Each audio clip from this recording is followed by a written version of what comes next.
Economía al día en pesos y centavos. Un programa de análisis y entrevistas de interés económico, financiero y social. Comenzamos.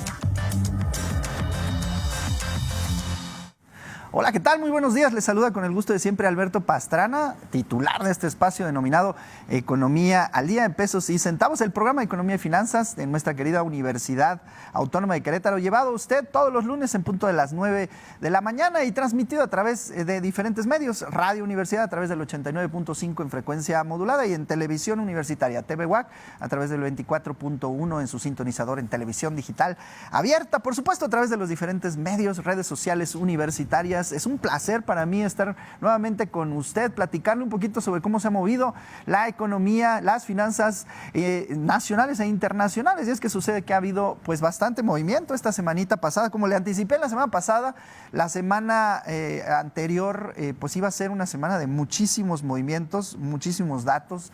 Hay datos, por ejemplo, el dato de empleo de Estados Unidos, que surgió el viernes pasado y que también de alguna manera pues pone las cosas muy interesantes en cuanto a lo que serían las tasas de interés referencial. La Fed, que mantiene su tasa de interés referencial también en Estados Unidos y que anticipa que muy probablemente en México vaya a ocurrir lo mismo. El Banco de México tiene una reunión también importante esta semana para saber si se mantiene la tasa de interés referencial o bien se mueve.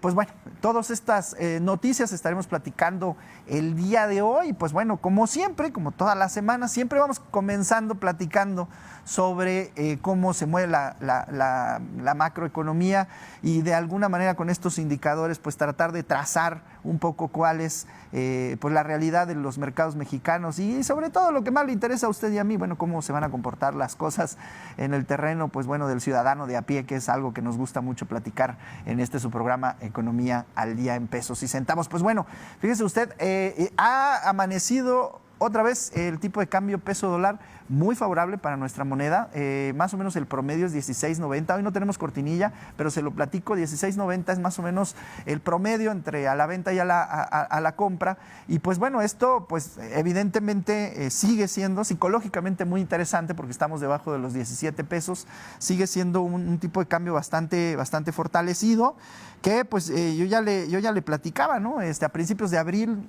bajó este tipo de cambio hasta el 16.40, 16.35, por ahí estuvo muy interesante el movimiento, pero alrededor del 16 de abril, ya entrando a la segunda quincena de abril, pues bueno, esto como que se restableció, vaya, de alguna manera esta fluctuación a la baja, bueno, se toma un cierto nivel y se ha mantenido más o menos entre pues, lo que serían los 16.90, 17.10, pequeñas escaladas. En el día de hoy los analistas, de acuerdo a lo que estuve observando, no anticipan una subida mayor a los 17 pesos en el tipo de cambio y tampoco una bajada más allá de los 16.80. Así que se está moviendo, se puede especular que se estaría moviendo el tipo de cambio peso dólar entre 16.80 y 17 pesos, tipo de cambio peso dólar, muy interesante. Bueno, el dólar también ha perdido un poco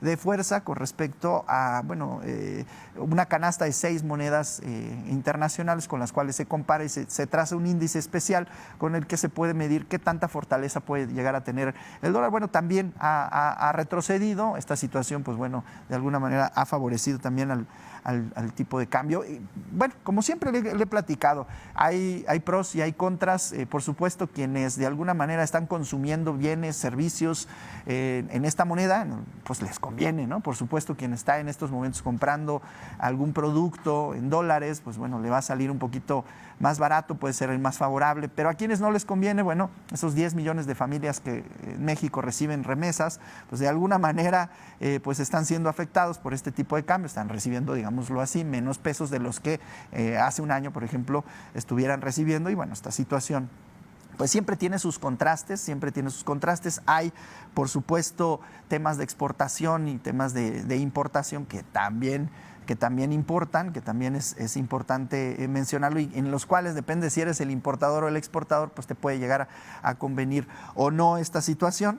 Pero bueno, vamos a seguir esperando. Se anticipa que, bueno, aunque haya elecciones en Estados Unidos, aunque haya elecciones también en nuestro país, en México, el tipo de cambio no parece ser algo de lo que debamos preocuparnos. Al contrario, es un dato favorable, parece ser bastante fuerte, bastante fortalecido este tipo de cambio. Y bueno, y que también me gustaría platicar con usted, pues el petróleo, ¿no? El petróleo que de alguna manera pues sigue dando de qué hablar. Es que la semana pasada, por ejemplo, le platico, el West Texas, pues que tiene, digamos, un soporte psicológico, o tenía un soporte psicológico en los $80 por barril, y del cual estuvimos platicando en su cotizador en la semana pasada, pues bueno, lo ha perdido.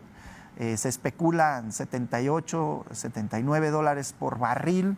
En cuanto al West Texas Intermediate, pues bueno, la mezcla Brent del Mar del Norte sigue por encima de los $80, pero pues bueno, esta pérdida del 5% más o menos en ambos barriles internacionales durante la semana pasada llama muchísimo la atención.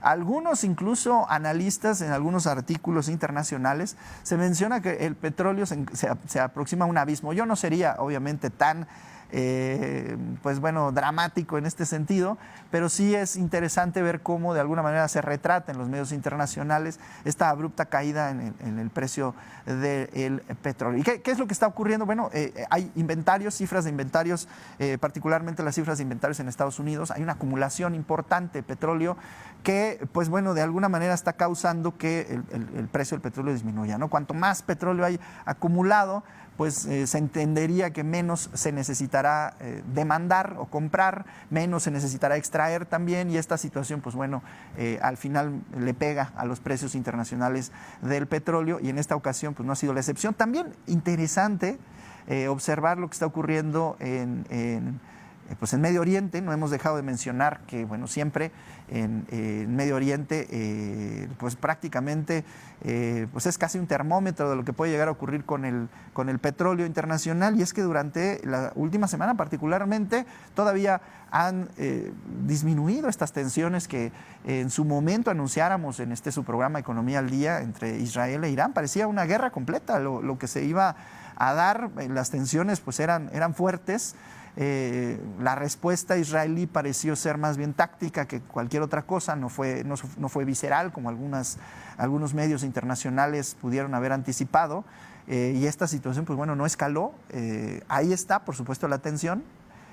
Sin embargo, ha disminuido, no parece que va a haber algún problema grave, y esta situación pues bueno sí está relajando obviamente también el precio del petróleo internacional. Y pues bueno, comentarle que en el caso de las gasolinas, pues bueno, la Secretaría de Hacienda y Crédito Público para esta semana anunció que otra vez nuevamente le va a estar dando estímulo a la gasolina de menor octanaje, la verde, la magna. Bueno, pues bueno, esta gasolina estaría recibiendo un estímulo fiscal que en un momento determinado, pues bueno, es inclusive inferior al 40% inferior al que estuviera recibiendo, por ejemplo, en Semana Santa. Los estímulos son pequeñitos, son pues prácticamente imperceptibles, pero ahí está. Bueno, en el caso de la gasolina premium no hay estímulo, en el caso de la gasolina, y del diésel tampoco, dándole una cifra más o menos. Para la semana del 4 al 10 de mayo, el gobierno otorgó el estímulo fiscal de 78 centavos por litro de magna, desde los 78.57 que tuviera la semana anterior. Bueno, prácticamente manteniéndose igual en cuanto al estímulo, 78 centavos. Prácticamente el estímulo lo estaríamos pagando usted y yo. Y también tiene que ver, ahora sí, es muy correlacionado, el petróleo está en una disminución, y esta situación pues bueno también de alguna manera hace que el estímulo sea menor. No hay un temor de que existiera un brinco en el precio en el precio general de los combustibles. Así amanecen un poquito las cosas en esta mañana ya de mayo, ya 6 de mayo, en que nos encontramos ya con algunas noticias, y le doy la bienvenida. Ya está con nosotros el economista, el doctor en ciencias jurídicas, Bruno de la Garza, a quien le doy la más cordial bienvenida por su siempre tan puntual análisis y punto de vista. ¿Cómo estás, mi estimado doctor Bruno? ¿Qué tal? Muy buenos días, doctor. Pues ya comentaba con nuestro auditorio un poquito los antecedentes internacionales, precio del petróleo a la baja, tipo de cambio peso-dólar pues muy fortalecido, incluso empieza ganando el peso con respecto al dólar, 16.90, 16.89 en promedio, son datos interesantes. Tasa referencial de la FED pues se mantiene, muy probablemente, y se especula, la tasa del Banco de México igual se mantenga, que será un dato de esta semana. Ya andaba yo dando estos preliminares, no sé cómo veas tú, cuál es tu opinión con respecto a estos indicadores. Claro que sí. Bueno, muy interesantes los indicadores que ya refieres. Tenemos algunas presiones a la alza en nuestra economía. Recordemos que se hizo este anuncio de política monetaria a través del cual se disminuía la tasa de referencia desde 11.25 hasta 11 puntos porcentuales, tal vez a mi parecer un poco anticipada. Recordemos que posteriormente a este anuncio tuvimos algunos datos de inflación donde pudimos ver que hubo un pequeño o un ligero repunte. Nos desacoplamos prácticamente de lo que es la política monetaria de Estados Unidos, que no han visto estos recortes porque han tenido unos datos económicos que no han favorecido a su inflación, pese a que su nivel de inflación general e inflación subyacente sigue siendo menor que en México para los niveles que ellos han presentado durante pues los últimos años en su economía. Sigue siendo un nivel elevado el tener más de 5% de inflación general. Es por ello que su política monetaria, bueno, sigue siendo un poco más rígida que la que tenemos aquí en nuestro país. Esperamos ver tal vez algún dato ya de política monetaria manteniendo esta tasa de interés referencial. Ya vemos algunas presiones inflacionarias externas. Ya nos mencionabas el precio del barril internacional del petróleo. Hemos visto que durante las últimas semanas ha repuntado, ha tenido un nivel a la alza. Esto pues tiene dos efectos en la economía prácticamente. Ya lo habías mencionado, el tener pues una mayor cantidad de ingresos y además son ingresos considerables, porque recordemos que la previsión a través de la política económica de nuestro país, de la previsión que hizo Secretaría de Hacienda y Crédito Público para el precio del barril del petróleo, bueno, pues el día de hoy se encuentra casi $20 por barril por encima de lo que se había anticipado para este año, pero recordar que esto, si persistiera, pues tendría el efecto que presiona los hidrocarburos. Ya nos hablabas hace unos momentos del precio de la gasolina. Vemos que, aunque tenemos este IEPS, Impuesto Especial sobre Producción y Servicios, a través del cual el gobierno federal mantiene los precios pues prácticamente con una variación menor, a una sensibilidad menor a la volatilidad del mercado, aún así vemos unos incrementos dentro de los tres combustibles, gasolina magna, gasolina premium y diésel, recordando que la mayor parte de la cantidad de los productos que se comercializan en nuestro país lo hacen por tierra y el autotransporte utiliza diésel. Pues estaríamos encontrando estas presiones inflacionarias que estarían afectando el desempeño de nuestra economía. Pese a tener un gasto histórico ejercido durante este 2024, recordemos que es un año electoral. Es una cuestión cíclica. Regularmente cuando tenemos año electoral pues vemos incrementado lo que viene siendo el gasto público, el gasto de gobierno a través de gasto corriente, como pueden ser los programas sociales, como puede ser la remuneración de los servidores públicos. También vemos un incremento a través de la inversión en infraestructura. Ya estamos por terminar el último año donde se emprendieron una serie de obras pues bastante importantes para el mediano y largo plazo de nuestro país. Este año pues no ha sido la excepción. Comparando con los pasados, se ha utilizado un presupuesto significativo para este desarrollo en infraestructura, por lo cual pues tenemos este incremento en el gasto cíclico que podemos observar cada 6 años. Tal vez lo interesante vendría el próximo año.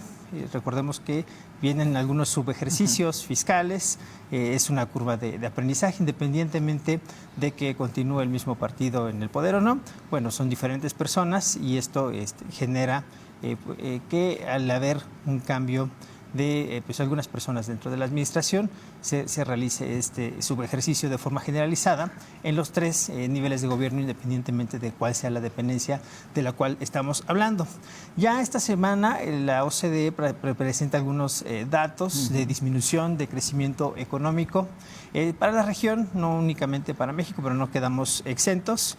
Hablaríamos de un crecimiento moderado para este 2024, alrededor del 2.2%, y del 2% para 2025.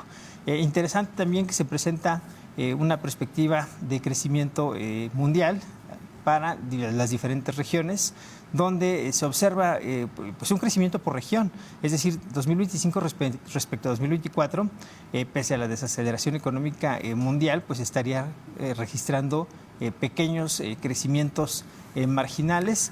A mí me parece que bueno, pues tendríamos que ver qué es lo que sucede más adelante, cómo es que retoma estos cambios la política económica en nuestro país, porque podríamos vernos impulsados por este crecimiento moderado, pero sí crecimiento a nivel internacional, y podríamos pues vernos beneficiados directamente.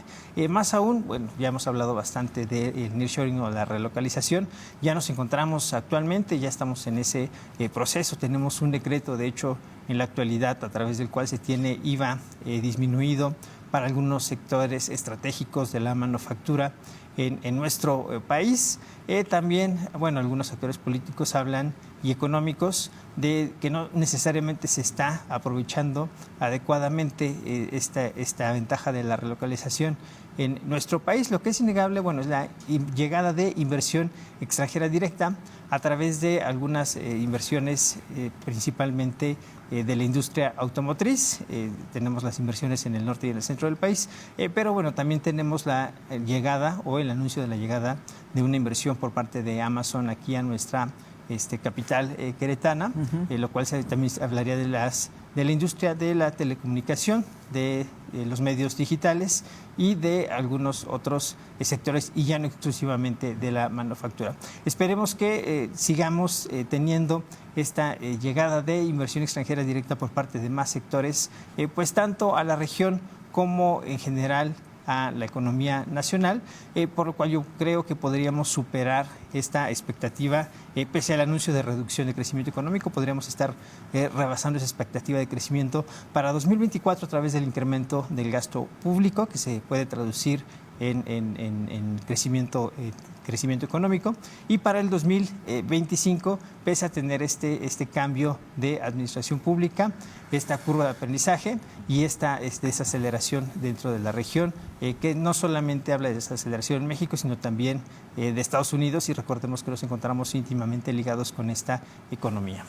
Es que cuando uno habla de inversión extranjera directa y habla de inversiones que se están haciendo en nuestro país, particularmente ahora en Querétaro, como bien lo señalas, mi estimado doctor, pues es una buena noticia, Sí. es un buen indicador, indica confianza. Y la confianza, pues bueno, es algo que se recibe bien. Probablemente, a pesar de todo lo que pueda decirse, a pesar de muchos indicadores, que bueno, como usted lo ha visto, en realidad las cosas van relativamente estables o relativamente bien. Pues sí, el hecho de que la inversión extranjera directa pues mejore, pues siempre es un dato positivo, sobre todo para nuestro estado. Comentarles un poquito a colación de lo que menciona el doctor Bruno de la Garza, pues sí, en esta semana particularmente se va a publicar el dato de inflación correspondiente a la segunda quincena de abril. Se especula que incluso todavía podría estar a la alza, y es que yo le comentaba en el programa anterior que en el dato que surge de la segunda quincena de marzo quedamos en 4.37, luego lo que es la primera quincena de abril 4.63, estoy hablando de inflación general, y podría incluso todavía ser un dato superior, ¿no? En crecimiento. Nos llama la atención porque bueno, la inflación a principio del año pues parecía decrecer, pero pues no ha sido así, no ha sido como se esperaría. Y pues bueno, estaremos muy pendientes de cuál es este dato. Incluso la OCDE, Organización para la Cooperación y Desarrollo Económico, pues publicó datos interesantes, como lo señalaba el doctor Bruno de la Garza, y uno de estos datos es el de la inflación para todos los países de la OCDE a la que pertenece México. Y pues bueno, hay un repunte en marzo, anual, a tasa anual de 5.8%. Bueno, ya no estamos hablando únicamente de México, estamos hablando de países de economías fuertes en el mundo, y en los cuales también se está reportando una inflación particularizada en el tema de los alimentos. Eso evidentemente creo que usted y yo lo podemos entender. Vamos al supermercado, hacemos la despensa, incluso si salimos a comer, pues podemos empezar a observar, o ya lo habíamos observado, un incremento ahí generalizado en ciertos productos básicos, y esta situación pues sí es de tener un poquito de cuidado, cautela, hay que estar pues bueno, cuidando un poquito, a lo mejor hasta buscando productos sustitutos en un momento determinado, cuando pues estamos observando que los precios en los alimentos, en algunas hortalizas por ejemplo, pues bueno, en un momento determinado pueden estarse incrementando. Bueno, ahí está el dato, vemos precauciones para que en un momento determinado no nos afecte tanto, pero sí está pues bueno, muy correlacionado lo que está ocurriendo con el dato del Banco de México y lo que la OCDE está señalando durante estos últimos meses. Habrá que ver qué publica el Banco de México en su indicador esta semana, y puntualmente la próxima semana estaremos analizando pues bueno, qué está ocurriendo con la inflación a nivel internacional y por supuesto en nuestro país. Ya nos vamos prácticamente despidiendo, nos quedan algunos minutitos. Mi estimado doctor Bruno, ¿algún otro dato que quieras agregar, algo que nos esté faltando en este tan puntual análisis que siempre haces? Claro que sí, hay una noticia bastante interesante que creo que podemos comentar en el corto tiempo que nos queda, sobre la reforma de las pensiones que entra en vigor este 1 de julio, porque bueno, ya está a la vuelta de la esquina. La reforma que crea el Fondo de Pensiones para el Bienestar, que se ha comentado mucho recientemente, busca que los trabajadores con menos ingresos se retiren con el 100% de su último sueldo, esto a través de la publicación que se realizó en el Diario Oficial siempre y cuando de la Federación. Ganen el promedio del salario, ¿no? Justamente, de hecho, una de las condiciones es que para retirarse al 100% ganen menos de 16,777.78 pesos al mes. Sí. Entonces, si estás en este rango o menos, te estarías jubilando con tu último salario al 100%. ¿De dónde provienen estos ingresos? Bueno, esta es la parte interesante que bueno, se ha especulado tanto al respecto. De la modificación de la reforma establece dos situaciones. La primera es que es de las cuentas del dinero de las personas mayores de 70 años que hayan cotizado en el Seguro Social y que se encuentren inactivas, es decir, que lleven al menos 6 bimestres sin cotizar, es decir, un año prácticamente. Ese sería en el caso del Seguro Social. Y para el ISSSTE, que es el Instituto de Seguridad y Servicios Sociales para los Trabajadores del Estado, sería lo mismo, pero con cuentas de personas mayores de 75 años. Bueno, prácticamente estas serían las dos fuentes de las cuales se estaría conformando, una vez comprobando que están inactivas, es decir, por lo menos 6 bimestres sin cotizar, pasarían a ser parte del Fondo del Bienestar para garantizar estas pensiones hasta el 100%, siempre y cuando hayan sido personas trabajadoras que percibieran menos de 16,777.78 pesos. Y es que las proyecciones llaman muchísimo la atención, tan solo para el primer año, el próximo año, se necesitarían 8,000 millones. El fondo se calcula alrededor de 40,000 millones, 2-3 años, y bueno, este dinero desaparecería y es dinero de una sola vez. Eso es lo que llama la atención y eso es lo que preocupa. Pero bueno, ha llegado el momento de despedirnos. Mi estimado Bruno, gracias por tu participación en este programa, mi estimado doctor. Al contrario, gracias a la producción y al auditorio. Nos vemos la próxima semana, misma hora, mismo canal y misma frecuencia en su programa Economía al Día en Pesos y Centavos. Hasta la próxima.